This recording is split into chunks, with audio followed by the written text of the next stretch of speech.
Chief, a few weeks ago, you were here on a grant, $75,000 grant, I think it was, where you indicated that that was actually going to be covered out of the 2013 budget.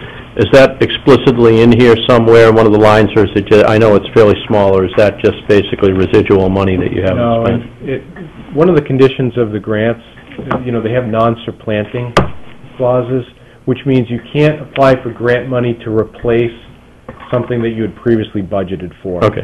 So it truly has to be in... It's going to come out of savings in wherever. Correct. Okay, that's fine. I pretty much, you threw out a percentage of how much your budget increased after taking into consideration the CBA impact, and I pretty much came out with the same. I think you said 0.4 something percent or whatever. I came out very close to that, about $17,000. So it's not really much of an increase compared to last year outside of the CBAs. Covered about half of my questions. The part-time wages, the secretary, 20 to 30 hours, looking to be able to fund those 2013.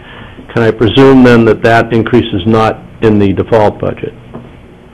That's correct. Okay, that's fine. So it would make sense.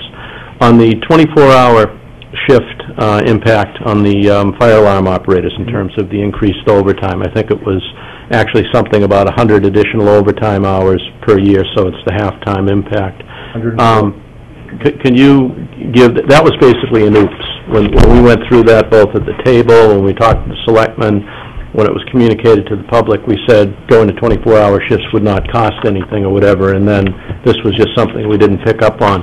Could you give a rough estimate? It's a fairly small amount of money. We went over this last week. Could you give a rough estimate of exactly? If I recall correctly, you have an amount that was placed on the warrant, and I believe that was approximately $180,000 to fund the cost of the collective bargaining agreements.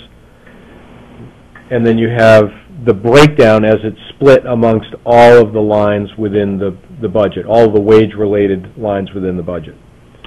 The amount of difference here, spread over the four of them, correct me if I'm wrong, was it approximately $13,000? I believe it's less than $4,000. Oh, $4,000 here. The total difference. My question strictly goes to the impact of the oops on the 24-hour shift. That was a small amount. Correct. I just wanted the public to know that this was not it was an oversight, but it was not a huge amount of money. Let me explain. Because there's a shift in the number of hours worked at straight time and a shift in the number of hours worked at the overtime amount. Mm-hmm. When we did the calculations of this, 104 hours were not accounted for. So there's a change that we had to account. Now, we actually picked this up when we prepared the 2013 budget, because during this preparation, I do individuals at their individual wages. You don't see that in what you're presented, but all the calculations that are presented to Mr. Schweitzer are done for every single individual. So the difference of that shift, a portion of that change is affected in the regular wage line, a portion of that is affected by the overtime wage line. But we also, at the time, did all the estimates based on what we thought wages were going to be. There's incentives, there were 3 vacant positions at the time in the department, so we didn't know what the actual employee wage would be for those individuals. Until now, we do know those now. So there was a little bit of a discrepancy between what we thought then and what we know is the actual cost to fund the budget for 2013. Does that answer your question? Yep. Okay. Main point, less than $4,000 for the oops. That was the issue. That's all I've got. I consider this frugal, given that the CBAs were already increased. Great job. Mr. Bean. Thank you, Mr. Chairman. Thank you, gentlemen. Chief, could you just speak about code enforcement, and are we dedicating enough resources to that department? It's an important department. There's a lot of business in town, and it does seem to be seasonal, and I want to make sure that we, as a town, are dedicating the proper resources for that. Sure. You weren't selectman at the time, but over the past few years, there have been more positions in the fire department than there are presently today. And as a deputy fire chief, there were responsibilities that I held that when I was appointed as fire chief, only I could fulfill. So when the former deputy chief retired, the fire inspector left to seek employment in another department, the fire prevention officer retired, the EMS officer position had been vacant for years. I had to assess where the need was within the department, understanding that I've got 2 major fire station projects to manage myself, and I couldn't manage some of those other responsibilities myself.